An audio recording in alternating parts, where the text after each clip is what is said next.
muli, magandang hapon, Buhay Tracking. Ito po si Balud Star. Yan na lang po mga idol ang natitira. Kung saan pinagpalit po ang ating biyahe. Si Balud Star ang itinerary nila upang dyan tayo masakay. Sa dahilan idol na marami po kasing sasakay na 10-wheeler. Kaya kailangan po malaking barko ang gamitin. Yan, barge. Yan po ang Balud Star ng Coast Shipping Lines mga idol. Yan, silipin po natin ang laki at haba at taas po ng barkong Coast Shipping Lines o si Balud Star mga idol.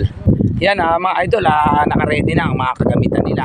Yung mga pagrarampahan po rito, pagsasakyan. Ito po yung mga lasing belt nila mga idol. Yan, naka-ready na po yan. Maghihintay na lang po tayo idol kung saan tatawaging isa-isa. Ayan, silipin po natin ang haba, ang taas at ang laki idol ng Balud Star po. Isa po siyang barge mga idol. Yan, ayan po ang Balud Star. Siya po ay biyaheng Mobo City o Mobo Port to Pio Duran, Albay mga idol. Yan, pasukin natin yung loob. Tingnan natin. Yan po ang mga kagamitan, ang mga lubid o yung tinatawag na lasing belt. Yan mga idol. Yan, magandang hapon po. Binabati natin ang lahat ng mga seaman na yan. Yan, sila po ang mga magigiting na seaman na tinitiis ang lahat, lungkot, kalungkutan, malayo sa kanilang mga pamilya. Ayan, ayan si Sir, yung chef ko. Yan po ang chef po, si Sir po. Ayan, magandang hapon sa iyo, Sir. Ayan po ang chef ng Balud Star. Sir, magandang hapon sa iyo. Ayan, magandang hapon. Yan ang chef di Sir, baka may babatiin tayo. Magandang hapon sa iyo, Sir. Ayan. Magandang hapon. Ayan. Ayan po, pag ang mga idol, naka-ready na rin po yung tinatawag na mga kalso at saka yung mga tali. Kabilaan po yan mga idol. Ayan, mapapansin nyo po, nakabitin siya oh. Kaliwat kanan po idol, kompleto na po ng kalso yan. Ayan idol, bibilangin po natin kung ilan ang linya. Ayan, 1 2 3 4 5, ganun din po idol, kagaya ng Milagros nating sinakyan kanina.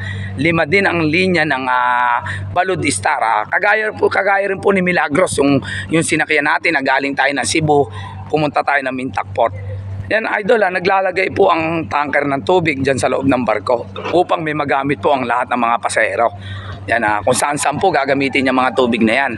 Yan, malinis na tubig po ang hatid ng tanker na yan upang may magamit po ang mga tao dyan mga idol. Yan, magandang hapon po especially kay Captain Villanueva. Yan, ang kapitan po. Mga idol, yan po ang kadalasan na landmark o palatandaan po ng Coast Shipping Lines. May mga drawing po na nakasakay sila sa kabayo.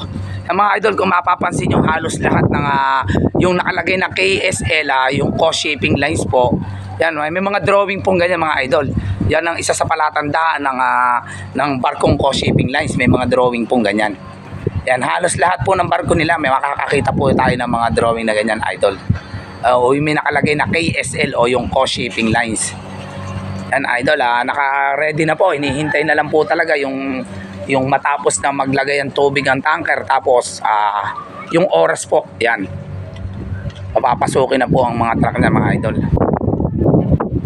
Yan, ganyan po kalapad kalaki ang barge ng Coast Shipping Lines o si Balud Star mga idol.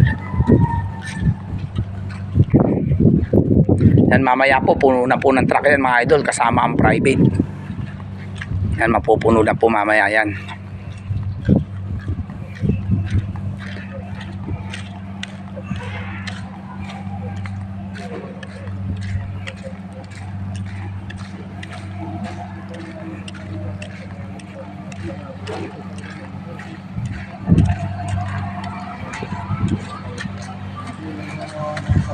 Mawawala yan.